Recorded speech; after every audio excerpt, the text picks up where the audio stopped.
नमस्कार मित्रों, मैं रेकिम ग्रैंड मास्टर मनीष शर्मा और आज हम बात करेंगे एक ऐसी चीज के ऊपर। अभी कल परसों किसी का मैसेज आया था कि उनका कुत्ता बीमार है, तो पितृदोष तो नहीं है उनको।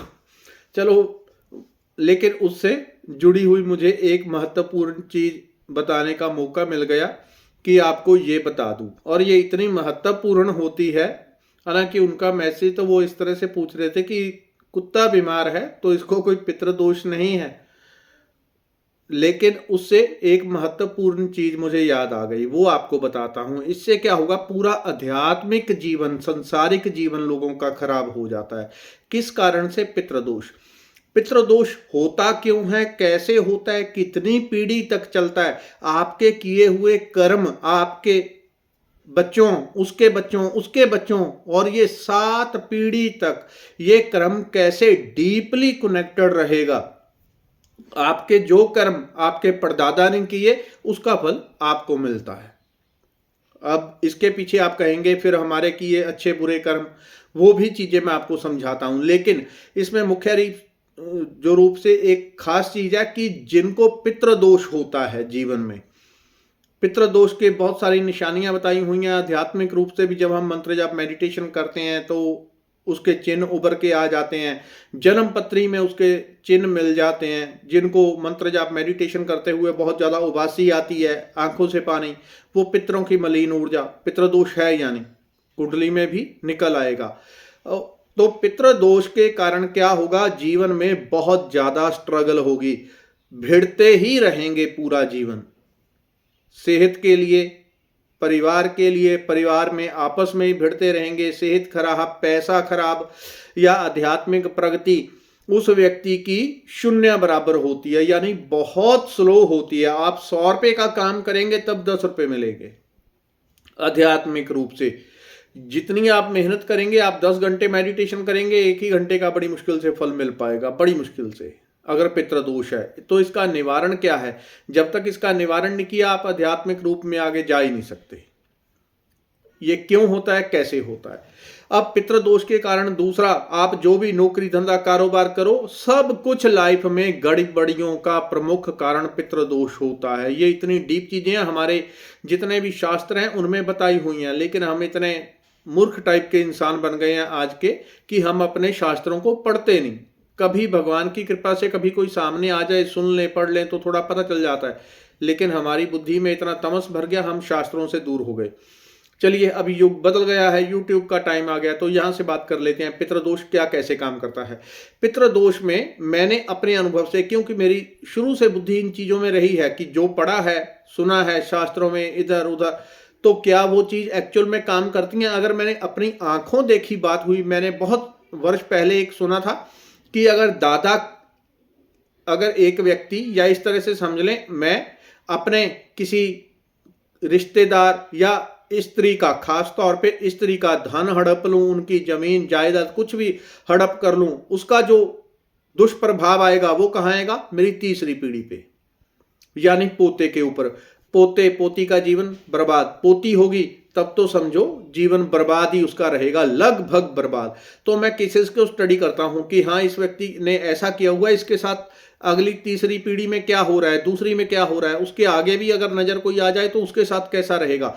तो मैं उन चीजों को स्टडी करता हूं। मैंने आंखों से देखी हुई चीज है कि एक व्यक्ति ने किसी का जमीन हड़प ली, उन्होंने प्रेम में दे दी उनको कि आप इसकी संभाल करना, हड़प ली। उसके बाद केस हुआ, केस भी हड़पने वाले ने जीत लिया, लेकिन तीसरी पीढ़ी पूरी तरह से जैसे शास्त्र में थी बात, तीसरी पीढ़ी में जो पोती थी उसका भी जीवन और पोते उनका भी जीवन, इस तरह से मैं स्टडी करता हूं, तो वो बिल्कुल परफेक्ट चीजें मैंने उस टाइम पे पाई। फिर आगे आगे बढ़ गया तो चीजें समझ में आई कैसे खराब करती हैं ये चीजें। पितृदोष क्या होता है? आपके किसी पूर्वज ने खराब कर्म किया है, आपके किसी पूर्वज ने खराब कर्म किया है, जो उसके खराब कर्म का फल है वो तो उस तक रह जाएगा, लेकिन उसका ब्याज आप तक आएगा, उसका ब्याज आपको भोगना पड़ेगा। क्यों? क्योंकि उनका धन, परिवार, जो उन्होंने संपत्ति जीवन में इकट्ठी की, उसको भी आप भोग रहे हैं। जो जो भी उनके जीवन में था वो आप तक ट्रांसफर हुआ है। जब उनका दिया सब कुछ आपके तक ट्रांसफर हुआ है तो उनके कर्म भी स्वाभाविक रूप से ट्रांसफर होंगे आपके पास। तो एक परत, कर्म की मोटी लेयर उस पीढ़ी में चलती है। अगर आज कोई व्यक्ति खराब कर्म कर रहा है, किसी के लूट या किसी भी प्रकार से किसी का समाज में कोई गड़बड़ कर रहा है, उसकी तीसरी पीढ़ी, दूसरी पीढ़ी में असर आएगा, तीसरी में आएगा। और वो इतनी बारीकी से स्टडी करने की चीजें होती हैं कि हैरान हो जाते हैं कि शास्त्रों में इतने वर्षों पहले लिखी हुई हैं ये चीजें, उनके साथ बिल्कुल मैचिंग बैठती है। लेकिन होता क्या, क्योंकि वो सबसे पहले हम जो है अपने पितरों से ही जुड़े हुए हैं, डीएनए वही है। तो मेरे पीछे के 7 जो डीएनए हैं वो लोग कैसे रहे हैं, उनका डीएनए मेरे अंदर मौजूद है। जो 7 पीढ़ी पहले तक अगर किसी का डीएनए टेस्ट होता तो वो बता देते कि आपकी छठी पीढ़ी में ऐसा रंग आने वाला है, स्किन का ऐसे बाल, ऐसे आंखें ऐसी होंगी, 7वीं में ऐसी, 5वीं में वो पूरी डीएनए में आता। तो डीएनए तो आगे चल रहा है, इसी तरह से साथ में कर्म चलते हैं। तो इसमें क्या चीज होती है, मुख्य रूप से जो कर्म का असली चीज है, कुछ चीज वो तो उस व्यक्ति के साथ रह जाएगी लेकिन काफी हद तक आगे जाएगा। इसका उल्टा भी होता है।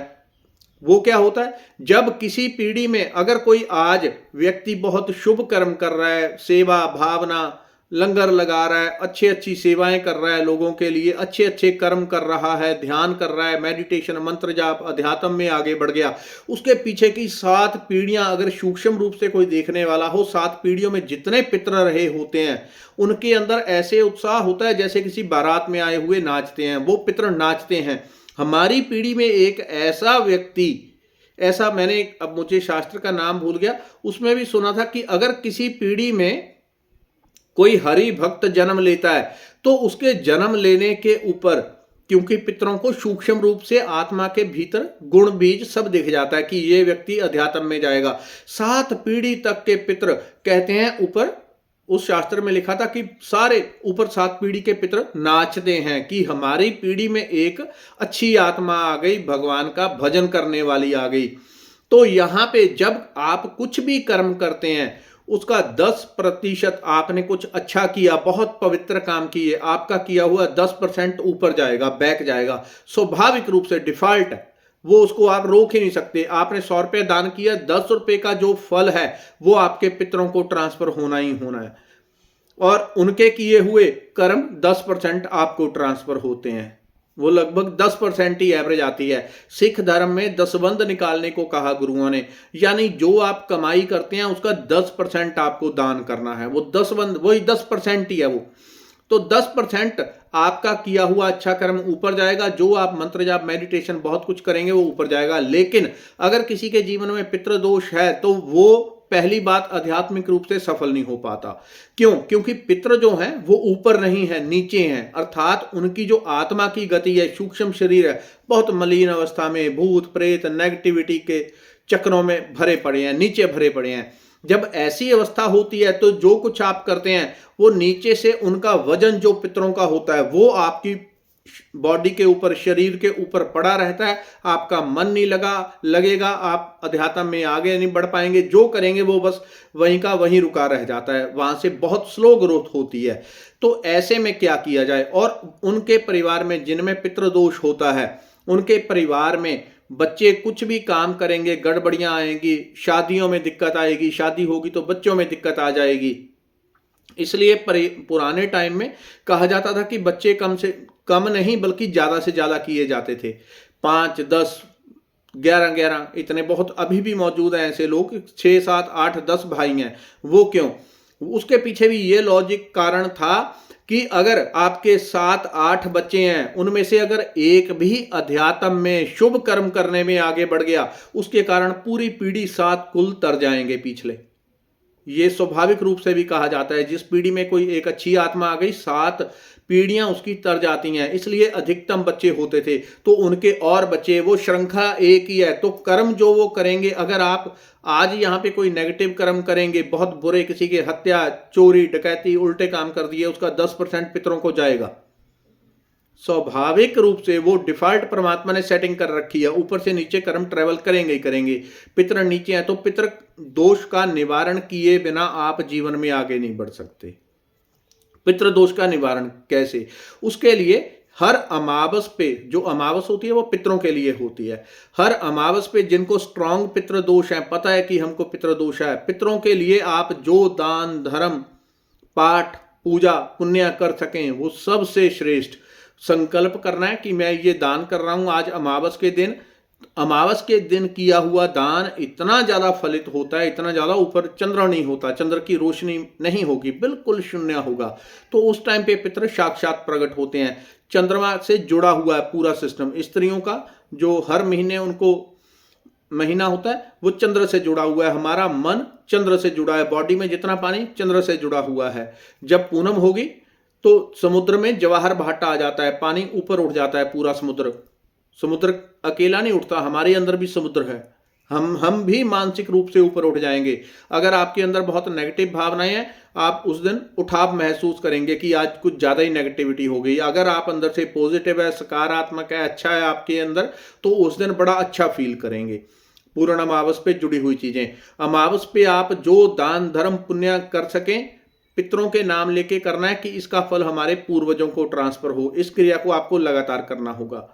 तो जिनके मैसेज के कारण मुझे ये बात ध्यान में आई उनको भी मैंने ये चीज बताई थी कि आप ये करें। दूसरा, हर रोज करने का काम होता है, सबसे श्रेष्ठ गीता का कम से कम एक अध्याय का पाठ करें, और ये हाथ में इस तरह से जल डाल के आप संकल्प करें, मैं, मेरा नाम ये गोत्र है, यहाँ का रहने वाला हूं, जितने मेरे पूर्वज हैं इसका फल जो मैं करूंगा अभी पाठ पूजा, इसका फल मेरे पूर्वजों को प्राप्त हो। अगर आप पहले पूर्वजों के कल्याण के लिए करेंगे, उसके बाद अपनी पाठ पूजा मंत्र जाप करेंगे, तब आपको सफलता मिलेगी, नहीं तो भूल जाएं। पितृदोष है तो आध्यात्मिक सफलता बहुत स्लो हो जाएगी। तो पहले कुछ ना कुछ जब आपने करना है, अगर आप 1 घंटा कर रहे हैं, 10 मिनट 15 मिनट जितना संभव हो तो उतना पितरों के लिए, अगर आप आधा घंटा कर रहे हैं तो 5 मिनट पहले मंत्र जाप मेडिटेशन करके उसका फल पूर्वजों को दो, तो उसका जो ऊर्जा जाएगी बनके, मंत्र से, मेडिटेशन से, रेकी से, इन सब चीजों से ऊर्जा जाएगी बनके, पितर बहुत बुरी अवस्था में है, उनकी अवस्था ऊपर आती है। पितर इतने करीब होते हैं, अगर आप कहीं जा रहे हैं, किसी के साथ कोई गड़बड़ी होने वाली है, कोई बुरी घटना, कोई एक्सीडेंट कुछ होने वाला है, सबसे पहले भगवान से भी पहले सहायता के लिए आपके पितर आपके साथ मौजूद होते हैं। घर में किसी की जन्म होता है, कुछ भी होता है, पितर सबसे पहले मौजूद होते हैं। तो पितरों को बिना साधे कोई भी ना तो आध्यात्मिक रूप से आगे बढ़ पाता है और ना संसार में अच्छे से वो जीवन जी पाएगा। तो पितरों के लिए करना इतना अनिवार्य चीजें होती हैं, जितना हम इन चीजों को भूल जाते हैं उतना हमारा गति नीचे हो जाएगी। और अगर हमने अपने पूर्वजों को पॉजिटिविटी क्रिएट करके ना दी, दान धर्म जितना भी अध्यात्म से हो सके, मंत्र जाप से, तो आपने एक ऐसा कर्म कर लिया कि आपकी पीढ़ी में, क्योंकि आपने अपने पितरों के प्रति अपना फर्ज नहीं पूरा किया, तो आपकी 7 पीढ़ी में वो कर्म चलेगा। अब उस पीढ़ी में जन्म किसका होगा? उस पीढ़ी में उसी प्रकार की व्यक्ति का, आत्मा का जन्म होगा जिसने खुद से ऐसे उल्टे पुल्टे काम किए होते हैं कि पूर्वजों के प्रति ध्यान नहीं देना, उनके लिए कुछ ना करना, यानी नेगेटिव सोच वाले या अंग्रेज टाइप के कह लें, तो उस प्रकार के लोग वहां पे जन्म लेंगे जहां पे पितृदोष होता है, तो उनको वो पितृदोष भोगना पड़ता है, क्योंकि जन्म भी हमारे कर्मों के हिसाब से, पूरी साइंस है भगवान की ये, और इतनी परफेक्ट है कि हम सोच भी नहीं सकते। तो सबसे पहले अगर आपको अध्यात्म में ग्रोथ चाहिए, पैसा चाहिए, धन संपदा, जीवन में समस्याएं खत्म करनी है, तो पितरों को तृप्त करना अति उत्तम काम है।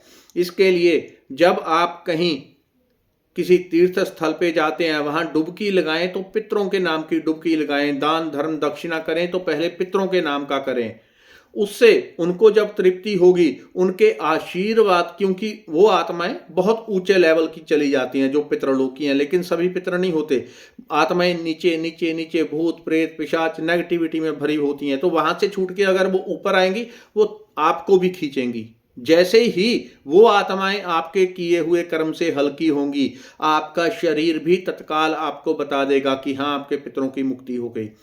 ये चीजें मैंने प्रैक्टिकल में देखी हुई हैं, करवा के जो लोग रेकी करते हैं, कभी कभी मैं साल 6 महीने में इस प्रकार से उनको प्रयोग करवाता हूं किसी खास दिन कि इस प्रकार से पितरों की हीलिंग करें, आधा घंटा भी पितरों की हीलिंग करते हैं तो शरीर ऐसे हो जाता है जैसे शरीर के सारे दुख दर्द रोग निकल गए, शरीर हवा में जैसे उड़ने लग गया हल्का होके आधे घंटे की हीलिंग से पितरों के लिए। क्योंकि पितर जिस दशा में होती हैं उनकी खराब ऊर्जा हटा दी जाती है, उनको ऊपर लाया जाता है, तत्काल आपकी बॉडी हल्की हो जाती है।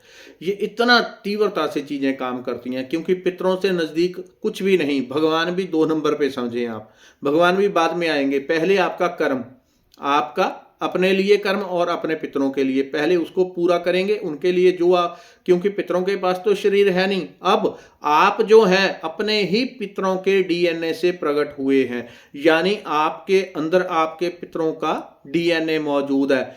जो वो है उसी का एक छोटा रूप आप हैं।